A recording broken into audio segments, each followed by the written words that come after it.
The sound of rustling hay woke Ethan Zimmerman from his light sleep, and his hand instinctively moved to the revolver on his bedside table before his mind caught up with his body. Living alone on a cattle ranch 5 miles outside Aurora, Colorado in 1883 meant staying vigilant, even when exhaustion pulled at every bone in his body after a long day of mending fences and breaking in a new stallion. He listened in the darkness of his bedroom, the moonlight filtering through the worn curtains, and heard it again. Something was moving in his barn. Ethan pulled on his trousers and boots, grabbed his rifle, and made his way silently across the yard. The October night was cold enough to see his breath, and the stars overhead were so bright they cast shadows on the dusty ground. The barn door stood slightly ajar, which he knew for certain he had closed and latched before heading to bed. His heart hammered in his chest as he pushed it open slowly, the hinges creaking despite his care. "Come on down from there!" he called out, his voice steady despite the adrenaline coursing through him. "I know someone is up in that loft, and I have a rifle pointed right at you." Silence answered him at first, then a small, frightened voice drifted down through the darkness. "Please do not shoot. I am not armed. I am just trying to find somewhere safe to sleep." The voice was female, young and trembling with fear or cold or both. Ethan lowered his rifle slightly but kept it ready. "Come down where I can see you. Slowly." He heard movement above, then saw a figure begin to climb down the ladder from the hayloft. In the dim light, filtering through the barn's gaps, he could make out a woman in a simple dress that had seen better days, her dark blonde hair falling loose around her shoulders. When she reached the ground and turned to face him, he saw her face was pale and drawn, her eyes large with fear, and her hands were shaking as she held them up to show she meant no harm. "I am sorry," she said, her voice barely above a whisper. "I did not mean to trespass. I will leave right now if you want me to." Ethan studied her in the moonlight streaming through the barn door. She could not have been more than 22 or 23, and there was something desperate in her eyes that made him hesitate to send her away into the night. Then he noticed the way her dress hung on her frame, the slight roundness to her belly that she tried to hide by hunching her shoulders forward. "You are with child," he said, not unkindly, lowering his rifle completely. Her hands moved instinctively to her stomach, and tears welled up in her eyes. "Please, I will be gone before sunrise. I just needed somewhere warm to sleep for one night. The nights are getting so cold, and I have been walking for 3 days." Ethan felt something twist in his chest. He was 26 years old and had been alone on this ranch for 2 years, since his father passed from pneumonia. His mother had died when he was young, and he had no siblings. The loneliness sometimes felt like a physical weight, but he had grown accustomed to his solitary life.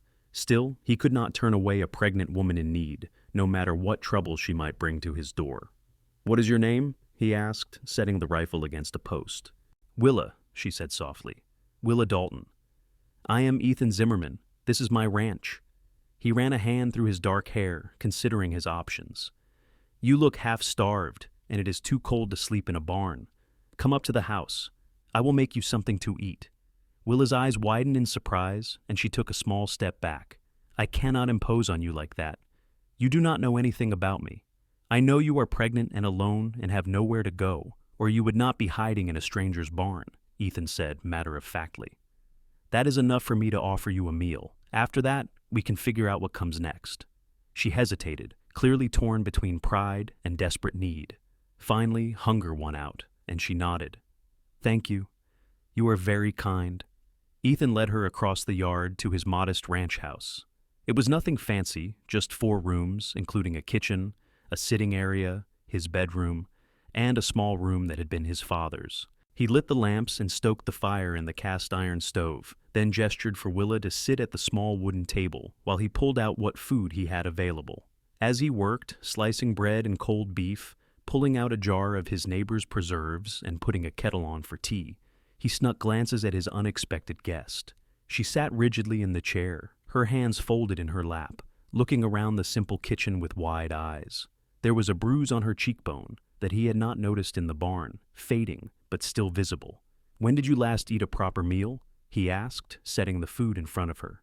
2 days ago," Willa admitted. "A woman at a farmhouse gave me some bread and cheese. Before that, it had been longer." She ate slowly at first, as if forcing herself to show manners, but soon hunger took over, and she devoured everything he had given her. Ethan made her another plate and poured her tea, which she wrapped her cold hands around gratefully. "Where are you headed?" he asked, sitting down across from her with his own cup of tea. Willa's face closed off slightly, and she looked down at her cup. "I am not sure, just away from where I was." "And where was that?" "Denver," she said quietly. "I was working in a boarding house there." Ethan waited, sensing there was more to the story. When she did not continue, he asked gently, "And the baby's father?" Her jaw tightened, and her hand moved protectively to her stomach again. "He is not in the picture. He made that very clear when I told him about the baby." The bitterness in her voice told Ethan volumes. He had known men like that, men who took what they wanted from women and then abandoned them to face the consequences alone. It made his blood boil, but he kept his voice calm. "So you left Denver and have been walking for 3 days to get here." "I managed to get a ride on a wagon for part of the way," Willa said. "But the family was heading in a different direction after Watkins, so I have been on foot since then. Aurora seemed like a decent-sized town where I might find work, but when I arrived today I realized I had no money for a room at the boarding house and no prospects for immediate employment. So I kept walking until I found your barn." Ethan studied her tired face, the way she held herself despite her exhaustion, and made a decision that probably made no logical sense but felt right in his gut. "You can stay here until the baby comes." Willa's head snapped up, her eyes wide with shock. "What? No, I could not possibly. You do not know me. I could not accept such charity." "It is not entirely charity," Ethan said, thinking quickly. "This ranch is a lot of work for one man. I could use help with the cooking and mending and other household tasks. My father has been gone 2 years now, and I will admit the house has suffered from having only me to tend it. You would be earning your keep." "But I am pregnant," Willa said, her voice trembling. "In a few months, I will not be able to work much at all. Then you work what you can now, and when the baby comes, we will figure things out from there," Ethan said firmly. "The point is, you need somewhere safe to stay, and I have room. It seems like a simple solution to me." Tears spilled down Willa's cheeks, and she wiped at them roughly with the back of her hand. "Why would you do this for a stranger? You do not know what kind of trouble I might bring to your door." "Are you running from the law?" Ethan asked directly. "No, nothing like that. Are you married?" "No." "Then I cannot see what trouble you could bring that I cannot handle," Ethan said with a slight smile. "Aurora is small enough that gossip will spread once people know you are staying here, but I do not much care what people think. I know my intentions are honorable, and that is what matters." Willa looked at him with such profound gratitude and disbelief that Ethan felt his chest tighten again. "I do not know what to say. Thank you does not seem like enough." "Thank you is plenty," Ethan said, standing up. "Now, you look like you are about to fall asleep in that chair. Let me show you to the spare room. It is not much, but it has a bed and clean sheets." He led her to his father's old room, which he had kept closed since the old man's death. It smelled a bit musty when he opened the door, but the bed was made with quilts his mother had sewn years ago, and there was a small dresser and a washstand with a basin and pitcher. "I will bring you some water for washing," Ethan said, "and I will see if I can find something of my father's you can use as a nightshirt until we can get you some proper clothes." "You have done so much already," Willa protested weakly. "Get some rest," Ethan said firmly. "We can talk more in the morning."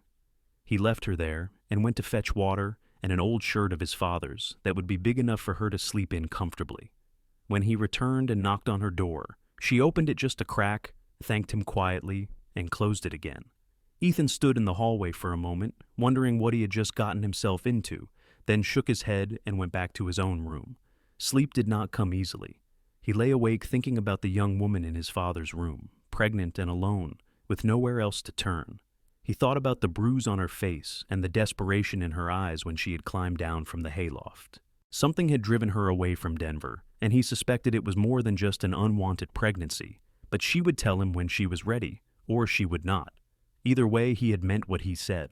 She could stay until the baby came, and they would figure out the rest as they went along. When morning light filtered through his window, Ethan rose and dressed, then headed to the kitchen to start breakfast. He was surprised to find Willa already there, building up the fire in the stove. She had washed her face and tried to tame her hair into a braid, and she was wearing the same worn dress from the night before. "You should be resting," Ethan said. I told you I would earn my keep, Willa replied, her chin lifting with determination. I can cook breakfast. Where do you keep the eggs? In the basket by the back door, Ethan said, deciding not to argue. If working made her feel less like a charity case, he would let her. But let me go collect them first. The hens can be temperamental with strangers. He went out to the chicken coop and gathered eggs while feeding the birds, then stopped by the well to bring up fresh water. When he returned to the kitchen, Willa had found his supply of salt pork and was slicing it competently. They worked together in comfortable silence, and soon the kitchen smelled of frying meat and eggs. Ethan made coffee in his battered pot, and they sat down to eat together as the sun climbed higher in the sky. This is good, Ethan said honestly. Better than anything I have made in months. A small smile crossed Willa's face, the first real one he had seen from her. I worked in the boarding house kitchen for 2 years. I learned how to stretch ingredients and make decent meals from not much. Well, I have a smokehouse with venison and some beef, a decent vegetable cellar, and chickens for eggs, Ethan said.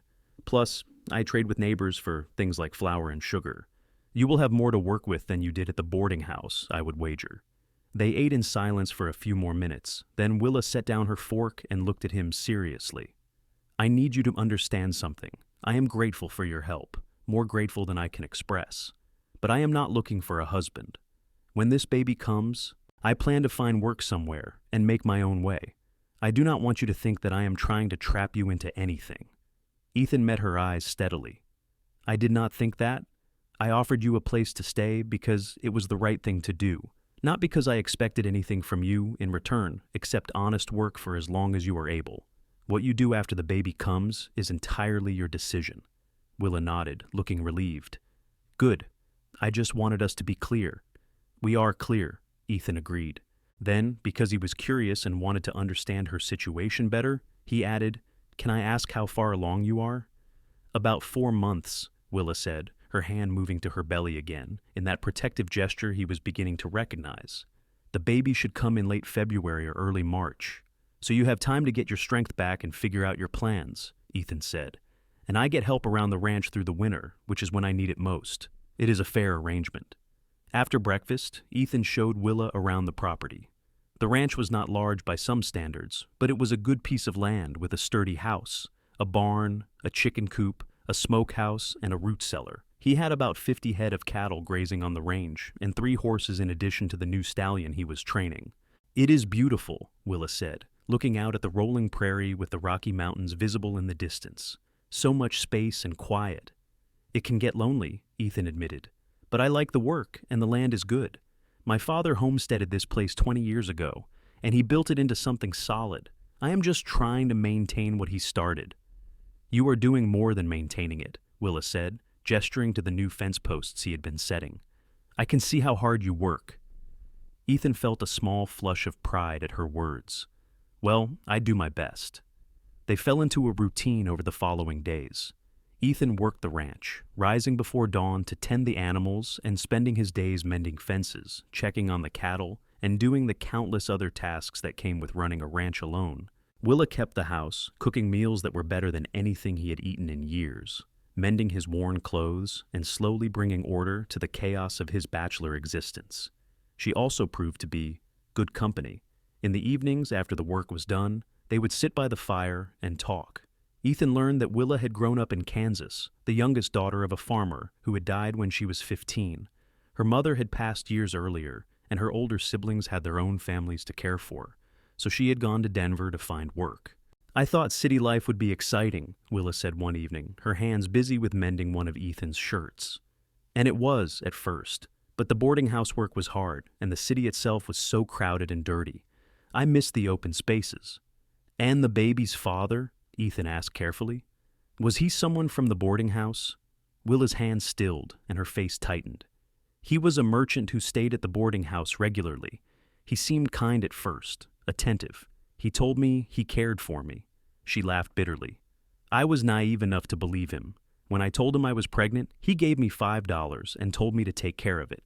When I said I would not, he told me if I ever tried to claim the child was his, he would say I was a whore who could not possibly know who the father was. Anger burned in Ethan's chest. What was his name? It does not matter. Willa said firmly. "He is not worth your anger or your time. I learned a hard lesson about trusting the wrong person, but I am going to make the best of it. This baby deserves a good life, and I am going to give it one somehow." Ethan admired her determination, even as his heart ached for what she had endured. "You are very strong." "I do not feel strong," Willa admitted. "Most days I feel terrified, but I keep going because I have to." As the weeks passed and October turned to November, Ethan found himself increasingly aware of Willa's presence in his home and his life. She brought warmth to the house that had nothing to do with the fires she kept burning. Her laughter, rare at first but becoming more common, was like music. He noticed little things about her, the way she hummed while she cooked, the gentle way she talked to the chickens when she collected eggs, the fierce concentration on her face when she was reading one of his few books by lamplight. He also noticed how her pregnancy was progressing. Her belly was becoming more pronounced, and sometimes he would catch her with her hand pressed to it, a soft smile on her face. Once, when she did not know he was watching, he saw her talking quietly to the baby, telling it about the day's events as if it could understand. It stirred something in him. He had not expected a protective instinct that went beyond simple human decency.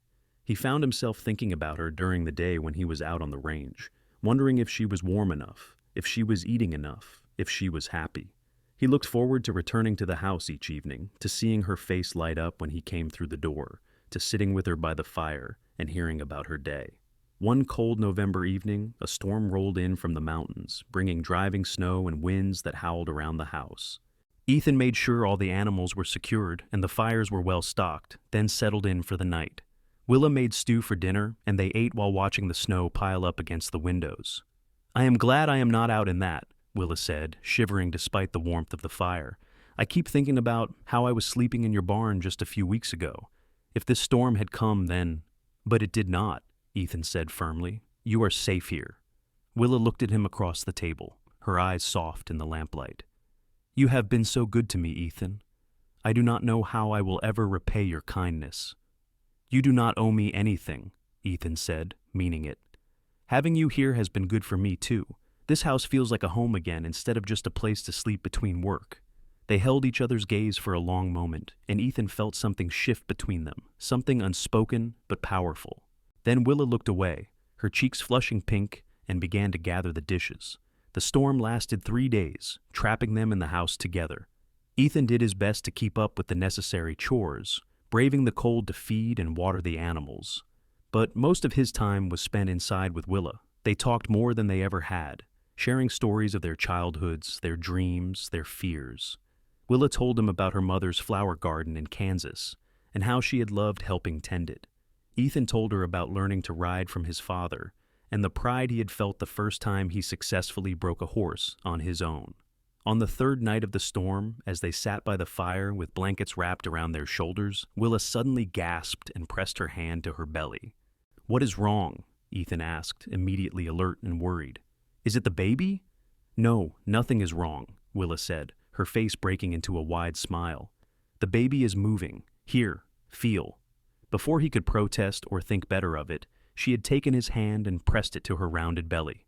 Under his palm, he felt a gentle flutter, then a stronger push, as if the baby was stretching or kicking. "Do you feel it?" Willa asked, her eyes shining with joy. "Yes," Ethan said, his voice rough with emotion. "That is incredible." They stayed like that for several minutes, his hand on her belly, feeling the baby move. It was intimate in a way that should have made him uncomfortable, but instead it felt natural, right? When he finally pulled his hand away, he saw that Willa's eyes were full of tears.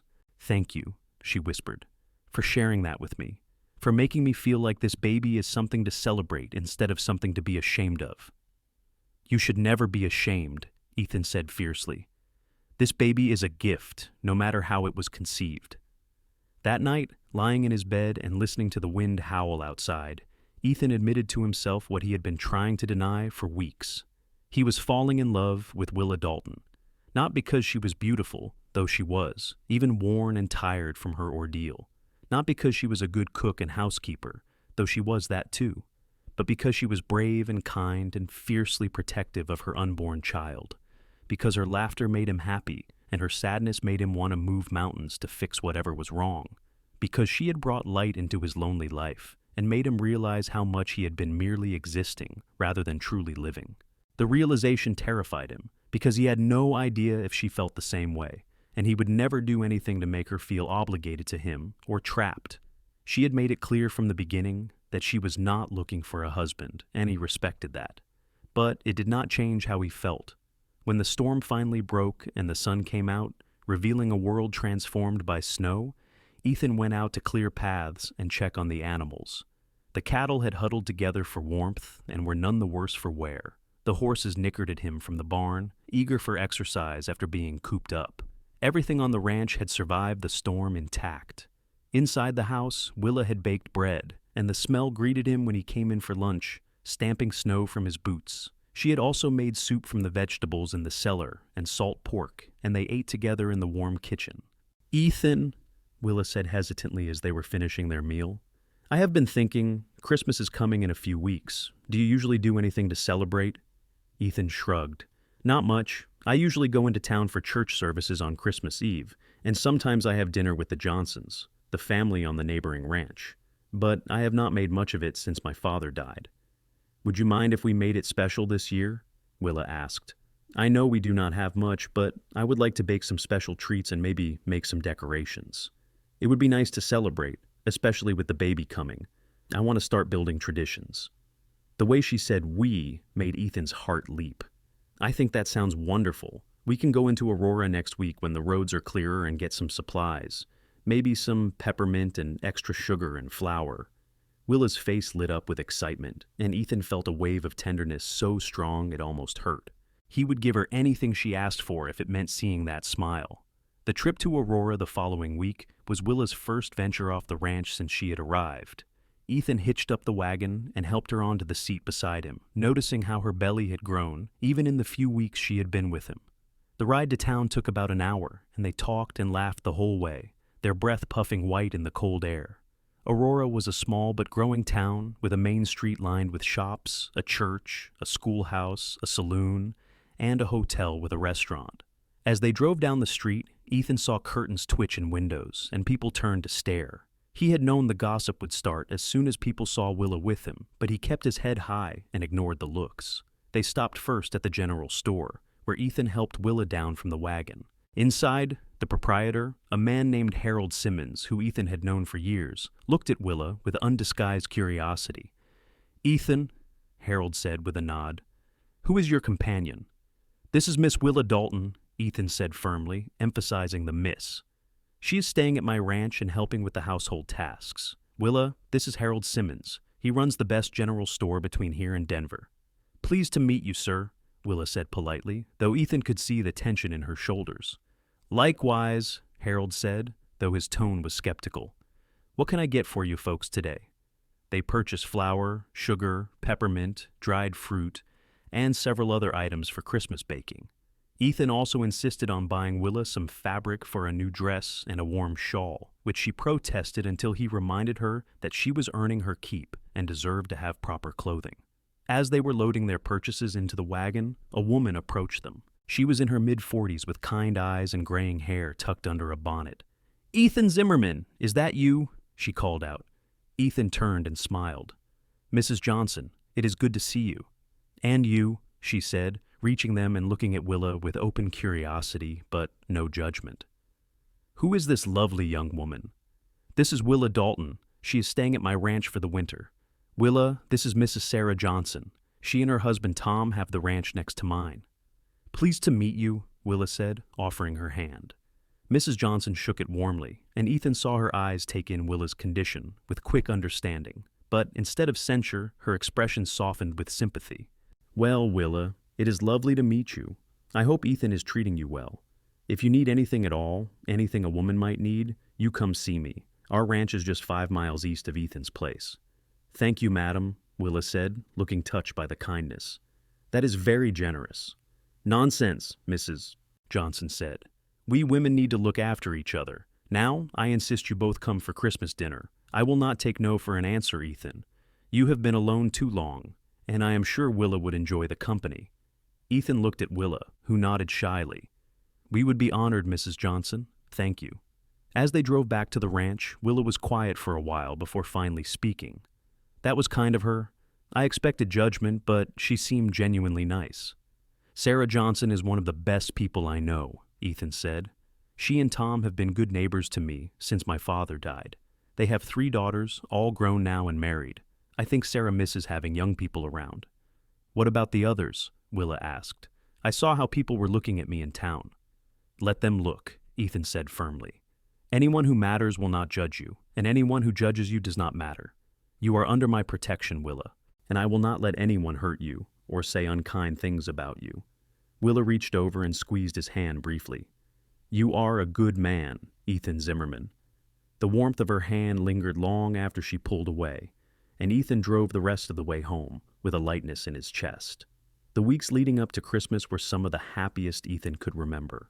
Willa threw herself into preparing for the holiday with infectious enthusiasm. She baked cookies and cakes, filling the house with the smells of cinnamon, ginger, and peppermint. She made decorations from pine branches and dried berries, transforming the simple ranch house into something festive and warm. She even sewed shirts for Ethan from the fabric he had bought her, insisting that he needed new clothes more than she did. Ethan, in turn, went into the woods and cut down a small pine tree, which they set up in the corner of the sitting room and decorated with strings of popcorn and paper ornaments Willa made. It was the first Christmas tree Ethan had had since his father died, and seeing it lit by lamplight in the evenings brought back memories of his childhood. One evening, as they were stringing popcorn, Willa suddenly laughed. I cannot believe how happy I am right now. A few months ago, I was terrified and alone, certain my life was ruined. Now I am sitting in a warm house with a Christmas tree, preparing for a holiday with a friend. It feels like a miracle. I am happy too, Ethan admitted, happier than I have been in years. Their eyes met, and Ethan saw something in Willa's gaze that made his breath catch a warmth, a softness, a question. But before he could say anything, she looked away, her cheeks flushing. Christmas Eve arrived with clear, cold weather and stars that seemed close enough to touch. Ethan and Willa attended the church service in Aurora, where Ethan noticed the whispers and stares but ignored them, keeping his attention on Willa. She wore her new dress, which she had finally finished, and she looked beautiful in the candlelight of the church. After the service, they drove through the moonlit night to the Johnson Ranch, where they were greeted warmly by Sarah and Tom Johnson and their 3 daughters, who had come home for Christmas with their families. It was a noisy, chaotic, joyful evening, filled with good food, laughter, and the squeals of grandchildren playing. Sarah took Willa under her wing immediately, and Ethan watched as the 2 women talked and laughed together in the kitchen. He saw Willa's face glow with happiness at being included in the family gathering, at being treated with kindness and respect despite her situation. Later in the evening, after the children had been put to bed and the adults were sitting around the fire, Tom Johnson pulled Ethan aside.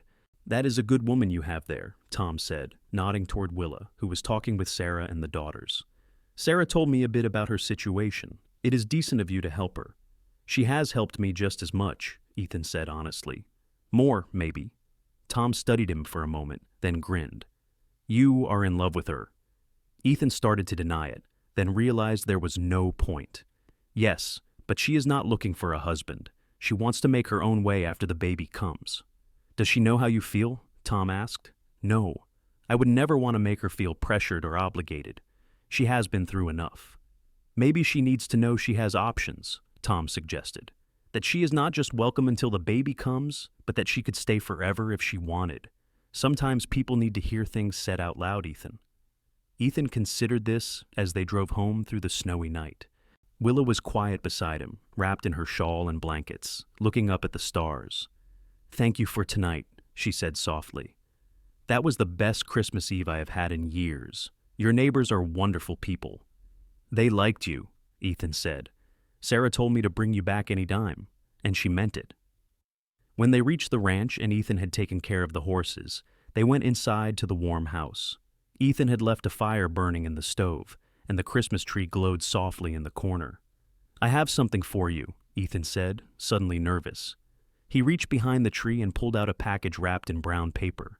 Ethan, you did not have to get me anything, Willa protested. You have already given me so much. I wanted to, Ethan said. Please open it. Willa unwrapped the package carefully, revealing a beautiful shawl made of soft, dark blue wool. It was finer than anything she owned, and her eyes filled with tears when she saw it. "I noticed your old shawl was threadbare," Ethan said. "I wanted you to have something warm and nice." "It is beautiful," Willa whispered, running her fingers over the soft fabric. "Thank you so much." She hesitated, then reached into her pocket and pulled out a small package. "I have something for you, too." Ethan opened it to find a pair of woolen gloves she had knitted, sturdy and warm and perfect for ranch work. "These are wonderful, Willa. Thank you." They stood there in the lamplight, holding their gifts, and Ethan felt the moment stretch between them, full of unspoken words and feelings. He wanted to tell her he loved her, that he wanted her to stay not just until the baby came, but forever, that he wanted to be a father to her child and a husband to her. But the words stuck in his throat, and the moment passed. "Merry Christmas, Ethan," Willa said softly. "Merry Christmas, Willa," he replied, and they went to their separate rooms. January arrived with bitter cold and more snow. Willa was 6 months pregnant now, her belly round and prominent, the baby active and strong. She moved more slowly and tired more easily. So Ethan took over more of the household tasks, insisting that she rest more. One evening in mid-January, as they sat by the fire after dinner, Willa suddenly spoke. "Ethan, I need to tell you something." The serious tone in her voice made him look up from the harness he was mending. "What is it?" "I have been thinking about what happens after the baby comes," Willa said, her hands folded over her belly. "I told you when I arrived that I planned to find work and make my own way. But the truth is, I have no idea how I'm going to do that. Who is going to hire a woman with a newborn baby? How will I care for an infant and work at the same time? I have been trying to figure it out, but I keep coming back to the same impossible problems." Ethan set down the harness and moved to sit closer to her. "You do not have to leave, Willa. You can stay here as long as you want." "But I cannot stay here forever as your housekeeper," Willa said, her voice breaking. "People already talk.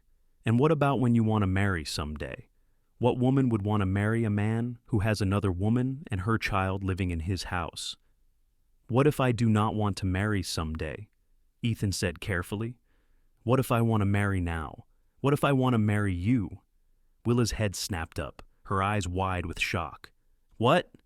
Ethan took a deep breath, knowing this was his moment to be honest. "I love you, Willa. I think I have loved you since you climbed down from my hayloft looking scared and brave at the same time. These past months with you have been the happiest of my life. I love how you hum when you cook and how you talk to the chickens and how fiercely you love that baby. I love your strength and your kindness and your laugh. I want you to stay here, not as my housekeeper, but as my wife. I want to raise your baby as my own and give it my name and my protection. I want to build a life with you and fill this house with love and laughter and maybe more children someday if you want them." Tears were streaming down Willa's face. "Ethan, you do not have to do this.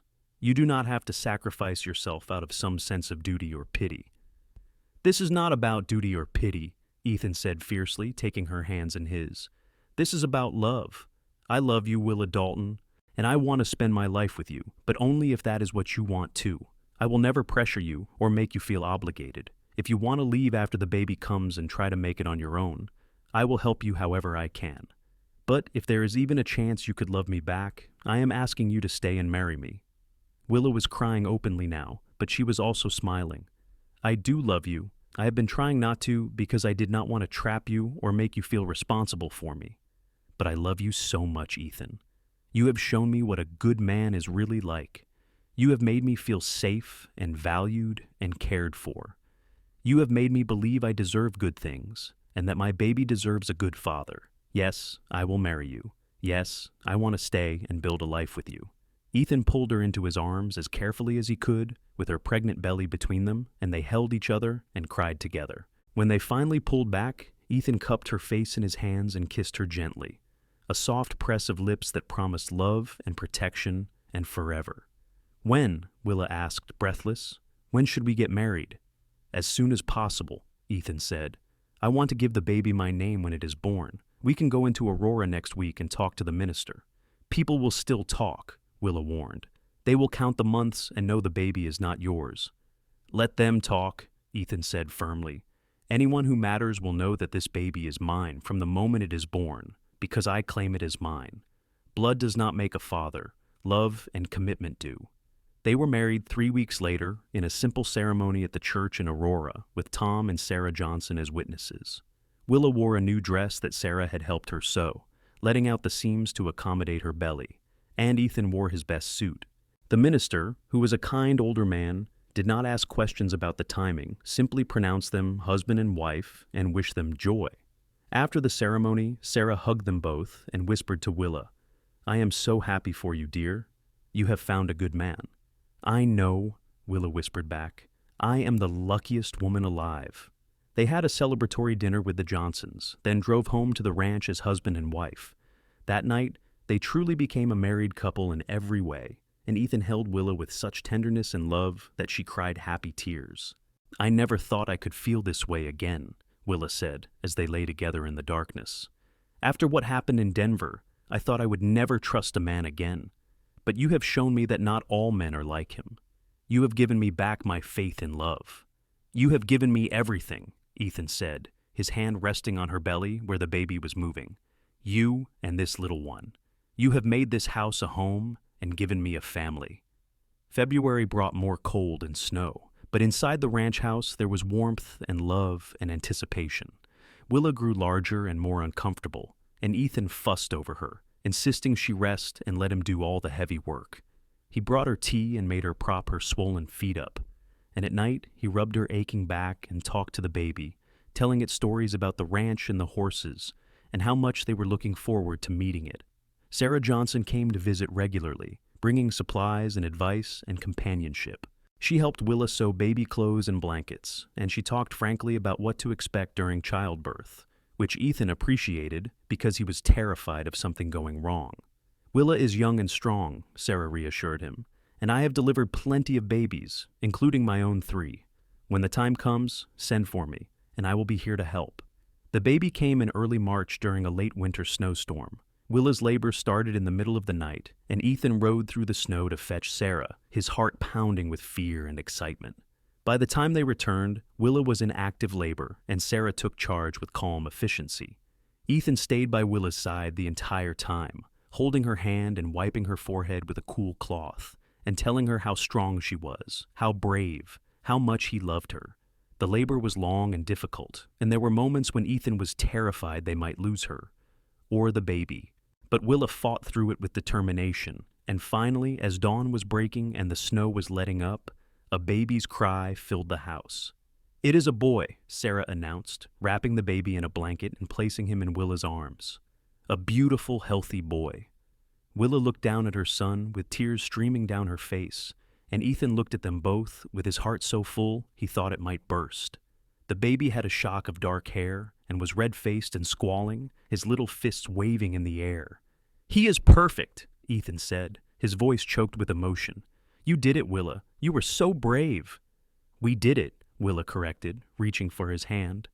Together, Sarah stayed for a few hours to make sure Willa and the baby were both doing well, then left, with instructions for care and feeding, and a promise to check in the next day. Alone with his new family, Ethan sat on the bed next to Willa and looked at the tiny person who had just entered their lives. "What should we name him?" Willa asked. They had discussed names but had not settled on one. Now, looking at the baby, Ethan said, "What about William? We could call him Will." "William Zimmerman," Willa said, testing the name. "I like it. Will Zimmerman." She looked up at Ethan with love shining in her eyes. "He is your son, Ethan. In every way that matters, he is yours." "He is ours," Ethan said, kissing her forehead gently. "We are a family now." The weeks after Will's birth were exhausting, but joyful. The baby was colicky and did not sleep much at first, and Willa was recovering from the difficult birth. Ethan took over even more of the household tasks and got up with Willa for nighttime feedings, changing diapers and walking the floor with the fussy baby while Willa rested. Tom Johnson helped out with the ranch work, coming over several times a week to assist with the heavy tasks Ethan could not leave to tend to his family. Sarah brought food and advice and stayed to give Willa breaks to sleep or bathe. Slowly, they settled into a routine. Will grew stronger and began to sleep for longer stretches. Willa healed and regained her strength. The snow melted, and spring arrived with green grass and wild flowers and baby calves being born on the range. One warm April evening, Ethan came in from checking on the cattle to find Willa sitting on the porch with Will in her arms, singing softly to him. The sight made him stop and just watch for a moment, his heart swelling with love. This was his family. This was his life, and it was more than he had ever dreamed possible. "There is my beautiful wife and handsome son," he said, climbing the porch steps. "Will has been asking for you all day," Willa said with a smile, though the baby was only 6 weeks old and asking for anything beyond milk and a clean diaper. "I think he missed you." Ethan took the baby from her arms and cradled him, looking down at the tiny face. Will's eyes were starting to change color, turning from newborn blue to something that looked like it might be hazel. He was growing so fast, already looking different from the red, squalling infant who had been born in the snowstorm. "I love you, little man," Ethan said softly, "and I promise I am going to be the best father I can be to you." Willa stood and wrapped her arms around them both. "You already are the best father and the best husband. I thank God every day that I found your barn that night." "I thank God too," Ethan said, kissing her. "You gave me everything I did not know I was missing." As summer arrived and the ranch work intensified, they fell into a good rhythm. Willa cared for Will and kept the house while helping with smaller tasks like tending the vegetable garden she had planted.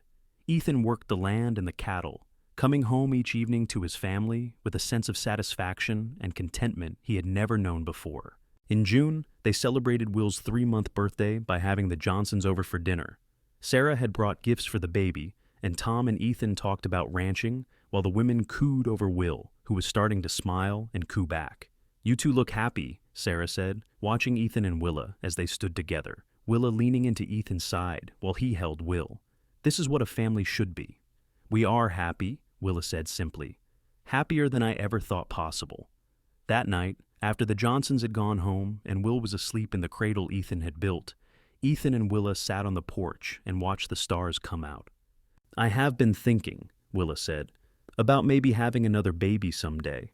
Not right away, but in a year or two. I know Will is not really yours by blood, and I thought maybe you would like to have a child that is truly ours."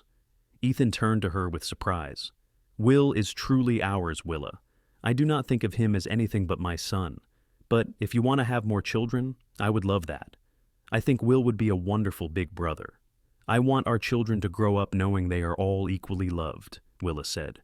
"I never want Will to feel like he is different or less than any other children we might have." "He never will," Ethan promised. "He is my firstborn son, and I love him completely. Any other children we have will be his brothers and sisters, and they will all be equal in our eyes." Willa leaned her head on his shoulder. "You really are the best man I have ever known." "I am just a man who loves his family," Ethan said, putting his arm around her, "and who is grateful every single day that a scared, brave woman climbed down from his hayloft and changed his life forever." They sat in comfortable silence for a while, listening to the night sounds of the prairie and the gentle breathing of their son inside the house. The sky was vast and full of stars, and the future stretched out before them full of possibility. 18 months later, in December of 1884, Willa gave birth to their second son, whom they named Thomas after Tom Johnson. The birth was easier this time, and Sarah was there again to help. Will, now a toddler, was fascinated by his baby brother and wanted to help with everything. Ethan held his new son and looked at his growing family with a sense of profound gratitude. He had both boys in his arms now, Will on one side and baby Thomas on the other, and Willa watching them with a tired but happy smile. "Our family is growing," Ethan said, his voice full of wonder. "We are blessed," Willa agreed. "So very blessed." 2 years after that, they welcomed a daughter they named Grace. She had her mother's dark blonde hair and her father's brown eyes, and she was the light of everyone's life. Will and Thomas doted on their baby sister, and the house was full of noise and laughter and the controlled chaos that comes with 3 young children. The ranch prospered as well. Ethan expanded the herd and hired occasional help during busy seasons, though he still did most of the work himself. Willa's garden flourished, providing vegetables for their table and extras to sell in town. They were not wealthy, but they were comfortable and happy. As the years passed, their children grew. Will proved to be a natural with horses and spent hours helping his father train and care for them. Thomas was more interested in the cattle and the business side of ranching, always asking questions about breeding and markets and profits. Grace loved the garden and the chickens and helping her mother with cooking and sewing. In the summer of 1892, when Will was 9 years old, he came to Ethan with a question that Ethan had been both expecting and dreading. "Pa," Will said as they were working together in the barn, "some boys in town were saying things about Ma and me. They said Ma was already pregnant when you married her, and that means I am not really your son." Ethan stopped what he was doing and sat down on a hay bale, gesturing for Will to sit next to him. His heart ached at the hurt confusion in his son's eyes. "What those boys said is not entirely wrong about the facts," Ethan said carefully. "Your mother was pregnant with you when we met and when we got married, but they are completely wrong if they think that means you are not my son. But you are not my real father then," Will said, his voice small. "Will, look at me," Ethan said firmly, waiting until the boy met his eyes. "I am your real father in every way that matters. I was there when you were born. I walked the floor with you when you were colicky. I taught you to ride and to rope and to care for animals. I have loved you every single day of your life. The man who gave you life did not want you or your mother, and he walked away. I chose you, Will. I chose to be your father, and I chose to love you, and that makes me more your real father than any blood connection ever could." "Really?" Will asked, tears in his eyes. "Really," Ethan said, pulling his son into a tight hug. "You are my firstborn son, and I am so proud of you. Nothing anyone says can change that." "I love you, Pa," Will said, his voice muffled against Ethan's chest. "I love you too, son," Ethan said, his own voice thick with emotion. "More than you will ever know." That evening, after the children were in bed, Ethan told Willa about the conversation. She cried and held him, grateful that he had said the right things to their son. "I knew this day would come eventually," Willa said. "I am sorry he had to hear it from other boys as gossip instead of from us." "We will talk to him more about it when he is older and can understand better," Ethan said. "But I think he knows the truth now. He is ours, and nothing can change that." As their children grew into adolescence and then young adulthood, Ethan and Willa's love for each other only deepened. They had weathered storms together, both literal and figurative. They had built a successful ranch and raised 3 good, kind, hard-working children. They had created a home full of love and laughter and had become pillars of the Aurora community. Sarah and Tom Johnson remained close friends, though Tom passed away in 1895, leaving Sarah a widow. She spent even more time at the Zimmerman ranch after that, becoming an honorary grandmother to Will, Thomas, and Grace. On their 20th wedding anniversary in January of 1904, Ethan and Willa took a rare day away from the ranch to have a quiet celebration. The children were old enough to manage things for one day. Will was 21 and practically running the horse operation himself. Thomas was 19 and had a sharp mind for business. Grace was 17 and was being courted by the son of another local rancher. Ethan and Willa drove into Aurora and had lunch at the hotel restaurant, then walked through town hand in hand like young sweethearts instead of a married couple of 20 years. "Do you ever regret it?" Willa asked as they walked. "Taking in a pregnant stranger and tying yourself to her for life?" Ethan stopped walking and turned to face her, taking both her hands in his. "Not for one single moment. Marrying you was the best decision I ever made. You gave me a family and a purpose and a love I never knew was possible. I would do it all again in a heartbeat." "Even the colicky nights with Will?" Willa teased. "Even those," Ethan said with a laugh. "Though I would not mind skipping the time Thomas broke his arm falling out of the hayloft. Or when Grace tried to give the chickens a bath and we lost half our flock," Willa added, laughing at the memory. "Every moment has been worth it," Ethan said seriously. "The hard times and the good times, all of it. Because I got to live them with you." Willa reached up and cupped his face in her hands, not caring that they were standing in the middle of Main Street where anyone could see. "I love you, Ethan Zimmerman. You saved my life that night in your barn, and you have made every day since then a gift." "You saved me too," Ethan said, kissing her softly. "I did not even know I was just existing instead of living until you showed me the difference." They walked back to the wagon and drove home to their ranch, their children, and their life together.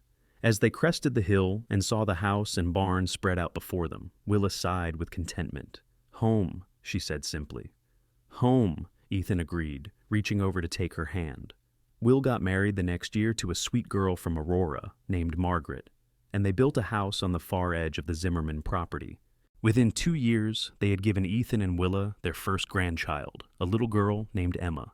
Holding his granddaughter for the first time, Ethan felt the circle of life completing itself in a beautiful way.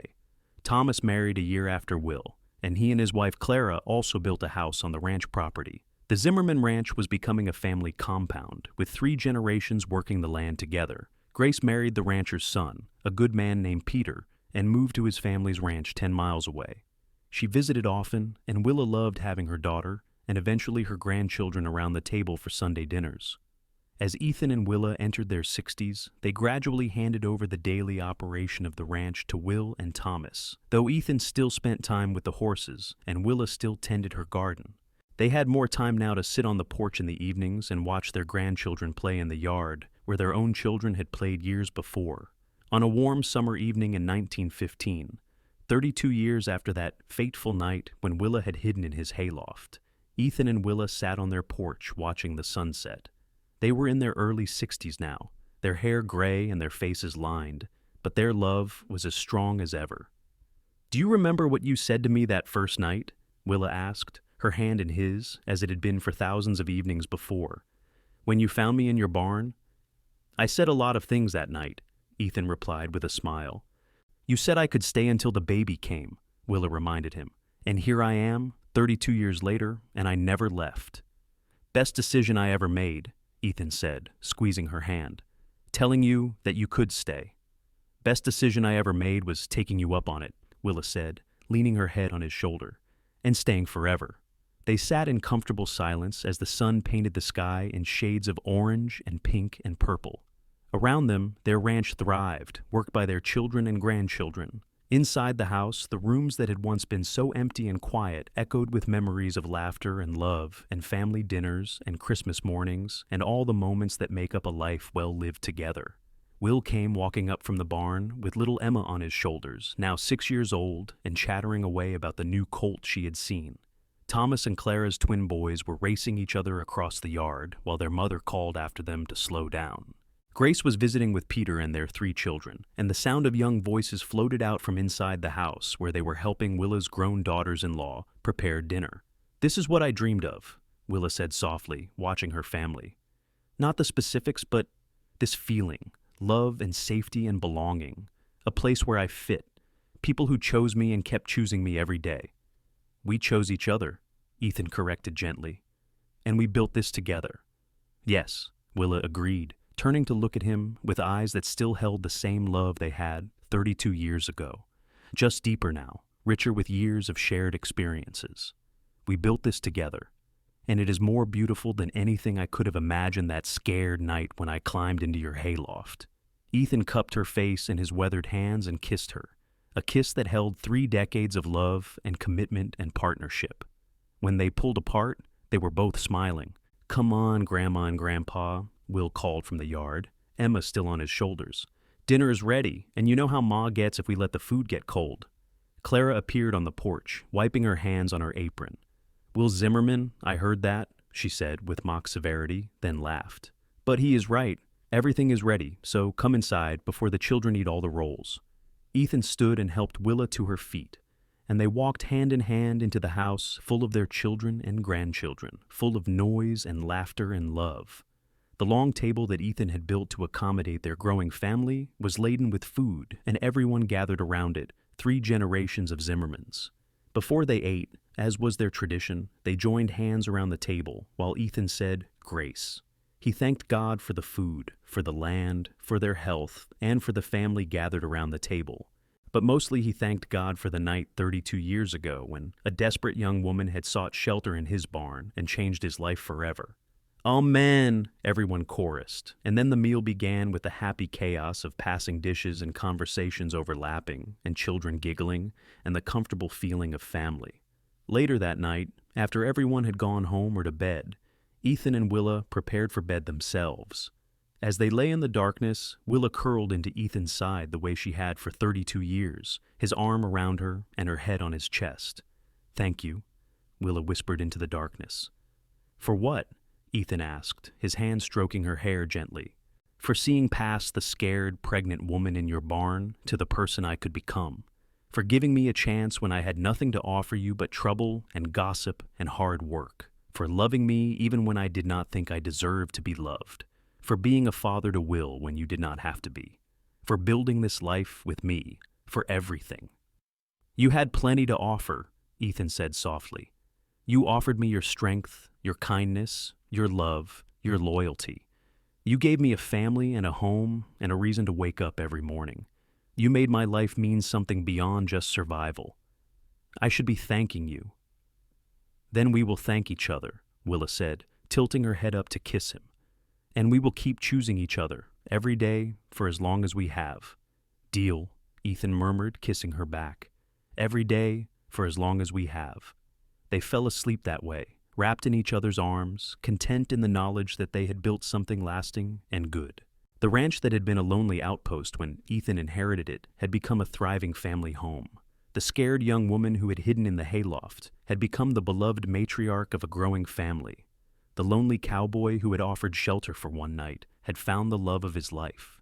Years continued to pass in the rhythm of ranch life. Springs brought new calves and colts and the planting of gardens. Summers were hot and busy with haying and tending livestock. Autumns brought the roundup and preparations for winter. Winters were for mending and planning and gathering around the fire with family. Ethan and Willa celebrated 40 years of marriage in 1924. By then, they were in their early 70s and had slowed down considerably, but they were still healthy and active. Their family had grown to include 9 grandchildren and 2 great-grandchildren, with more on the way.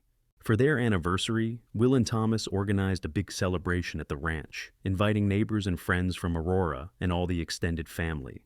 People came from miles around to celebrate the couple, who had become something of a legend in the area. The love story of the cowboy who married the pregnant stranger and raised her child as his own had softened over the years from gossip into romance, and Ethan and Willa's enduring partnership was seen as something to admire and emulate. Speeches were made, toasting the couple's long marriage and their contributions to the community. Sarah Johnson, now 90 years old, but still sharp as a tack, told the story of how she had first met Willa in Aurora and had known immediately that Ethan had found his match. "I told Tom that day," Sarah said, her eyes misty with memory. "I said, that boy has found himself a good woman, and if he has any sense, he will marry her." And he did, and they have built a beautiful life together.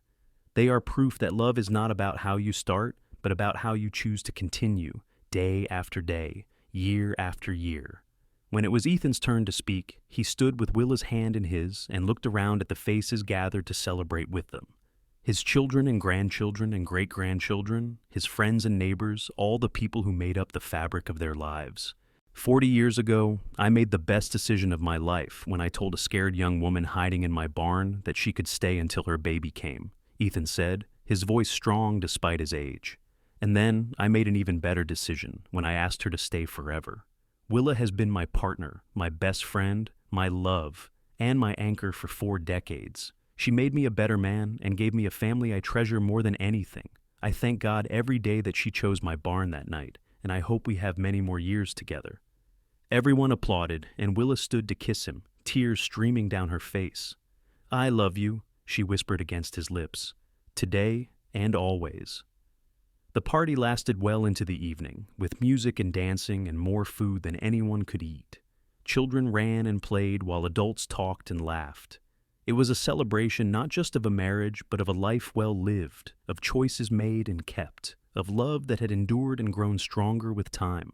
As the sun set and people began to head home, Ethan and Willa stood on their porch watching their family pack up and say goodbye.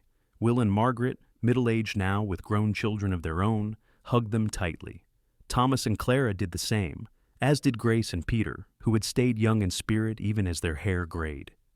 "You two set quite an example," Grace said, kissing both her parents. "Peter and I have always tried to build our marriage on what we learned from watching you. Just choose each other every day," Willa advised, the same wisdom she had shared with all her children when they married. "And be kind to each other, even when things are hard, especially when things are hard." When everyone had finally left and the house was quiet, Ethan and Willa sat on their porch one more time, looking out at the land they had worked together for 40 years. "We did good, did we not?" Willa said softly. "We did very good," Ethan agreed, his arm around her shoulders. "Better than I ever dreamed possible." "I used to wonder sometimes," Willa said thoughtfully, "what my life would have been like if I had not hidden in your barn that night, if I had kept walking, found somewhere else to go. And I realize now that I might have survived, but I never would have truly lived. You did not just give me shelter that night, Ethan. You gave me a life." "You gave me one too," Ethan said, kissing the top of her head. "We saved each other." They sat in silence for a long time, comfortable and content, watching the stars come out one by one. Somewhere in the barn, a horse whinnied. An owl hooted from the cottonwood tree by the creek. The night sounds of the prairie surrounded them, as familiar as breathing after 40 years. "Do you remember when Will asked us about his father?" Willa said suddenly. "When he was 9 and some boys in town had said things?" "I remember," Ethan said. "I was so worried I would say the wrong thing." "You said exactly the right thing," Willa said. "You told him you chose to be his father, and that choice made you his real father. I do not think I ever thanked you properly for that." "You have thanked me every day for 40 years just by being you," Ethan said. "Will turned out to be a fine man. They all did. We raised good children." "We did," Willa agreed with pride. "And they are raising good children too. The family will go on long after we are gone." It was the first time either of them had mentioned their mortality in a while, and it hung in the air between them for a moment before Ethan spoke. "When that time comes, whenever it is, I hope I go first," he said quietly. "I do not think I could bear to live in a world without you in it." "Do not talk like that," Willa said, squeezing his hand. "We have years yet. I can feel it." And she was right. They had several more good years together. Years of watching grandchildren grow and great-grandchildren be born. Years of quiet mornings and peaceful evenings. Years of the small joys that make up a life well lived. Ethan passed away peacefully in his sleep in the spring of 1928 at the age of 71. Willa was beside him, as she had been for 45 years, and she held his hand as he took his last breath. The grief was overwhelming, but so was the gratitude for the life they had shared together. At his funeral, the church in Aurora was packed with family and friends and neighbors, all there to pay respects to a man who had lived with integrity and kindness. Will gave the eulogy, his voice breaking as he spoke about the father who had chosen him, who had loved him unconditionally, who had shown him what it meant to be a good man. "My father once told me that blood does not make a family, love does," Will said, tears streaming down his face. "He proved that every day of my life. He was the best father I could have asked for, and I can only hope to be half the man he was." Willa stayed on at the ranch, cared for by her children, but still independent and active. She tended her garden and spent time with her grandchildren and great-grandchildren, telling them stories about their grandfather and the early days of the ranch. She lived for 7 more years, long enough to see all her grandchildren grown and to meet several more great-grandchildren. She passed away quietly in the spring of 1935 at the age of 76. Sitting in her favorite rocking chair on the porch, looking out at the land she and Ethan had worked together for so many years. They buried her next to Ethan in the Aurora Cemetery, and on her gravestone, Will had inscribed the words she had said so many times over the years: "I chose to stay." It was a fitting epitaph for a woman who had started with nothing and built a legacy of love and family that would endure for generations. The ranch continued to be worked by Zimmermans, passed down through Will and Thomas to their children and grandchildren.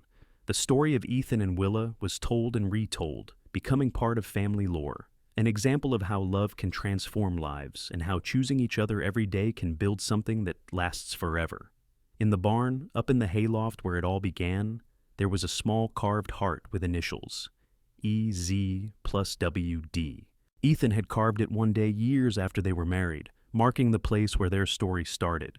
It remained there through the decades, a testament to a love that began with a simple offer of shelter and grew into something extraordinary. The cowboy who had said, "You can stay until the baby comes," had really been offering forever, and the scared young woman who accepted had given him the same in return. Together, they had proven that family is not just about blood or circumstances, but about the choices we make and the love we give freely. Their story became part of the land itself, woven into the fabric of the ranch and the community, A reminder that sometimes the most unexpected encounters can lead to the most beautiful lives.